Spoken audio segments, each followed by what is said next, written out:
ఏంది నా భార్యది message పెట్టుండదే, duty అయిపోయిందే కూరగాయలు తీసుకొని రండి. మన వాట్సాప్ లో చూసినా కానీ బ్లూ టిక్లు పడవు కాబట్టి చూడలేదని చెప్పేసి సరిపోతాడు. ఏంటి ఇంకో మెసేజ్ కూడా పంపించుండదే, మీ ఫ్రెండ్ ఎవరు సుమిత్ర అంట, ఎలా ఉన్నారో అడిగినాను చెప్పమనింది. సుమిత్ర ఎవరా? చెప్పండి. ఎవరు మే సుమిత్ర? నంబర్ ఏమని ఇచ్చిందా? సుమిత్ర లేదు, సింతకాయ లేదు. మీరు మెసేజ్ చేసినా చూడనట్టుంటారు కాబట్టి సుమిత్ర అని మెసేజ్ చేసినా ఫోన్ చేస్తారని. కూరగాయలు మర్చిపోకుండా తీసుకురండి. ఆల్రెడీ మార్కెట్ లోనే ఉండా.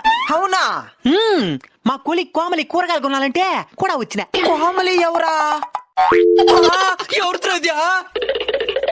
ఎవడి? ఎక్కడ? నువ్వెక్కడా? కూరగాయల మార్కెట్ లో. కోమలిలా కొలిగిలా ఊరికే చెప్పిన. ఎడదిరి మార్కెట్ కి వెళ్ళిపోయినావు కాబట్టి కూరగాయలు కొనుక్కొచ్చాయి. భయంగా ఉండదా?